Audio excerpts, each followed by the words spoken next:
Hi friends, welcome to Raza talks. ఈరోజు మనం చేసుకున్న దోశ చాలా స్పెషల్. ఇది తిన్నా లైట్గా ఉంటుంది. డయాబెటిక్ ఉన్న వారికి, వెయిట్ లాస్ డైట్ చేసే వాళ్ళకి చాలా బాగా యూజ్ అవుతుంది. అదే ఈ మిల్లెట్ దోశ. ఇది ఎలా చేసుకోవాలనేది ప్రాసెస్ చూసేద్దాము. ఒక మెజర్మెంట్ కప్పు పెట్టుకొని 1.5 కప్పు అరికెలు, అదే కప్పుతో 1/2 కప్పు మినపప్పు, 1 టీ స్పూను మెంతులు వేసి 6-7 గంటలు నానబెట్టుకోవాలి. 6-7 గంటలు నానిన తర్వాత మిక్సీ జార్ తీసుకొని చాలా బాగా మెత్తగా గ్రైండ్ చేసుకొని మూత పెట్టేసి నైట్ అంతా ఫర్మెంట్ కావడానికి పెట్టేసుకోవాలి.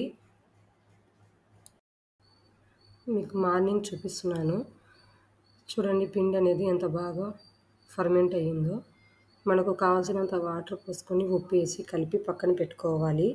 స్టవ్ పైన ఒక పెన్నం పెట్టుకొని ఇలా ఒక చిన్న ఆనియన్తో బాగా క్లీన్ చేసుకొని కప్పు కానీ లేకపోతే ఒక స్పూన్తో ఇలా దోశను స్ప్రెడ్ చేసుకోవాలి. దీనిపైన ఆయిల్తో కానీ లేకపోతే నెయ్యితో కానీ అప్లై చేసి బాగా వేయించుకోవాలి. ఇలా సైడ్లు అనేవి అంచులు కొద్దిగా పైకి వచ్చేటప్పుడు మనం ఈ దోశను టర్న్ చేసుకోవాలి. ఈ వీడియో క్లిప్లో చూపిస్తున్నాను కదా, ఇలా అయిన తర్వాత ఇలా అనదర్ వైపుకు ఫ్లిప్ చేసుకోవాలి. అంతే, ఎంతో రుచికరమైన ఈ మిల్లెట్స్తో దోశ రెడీ అయ్యింది.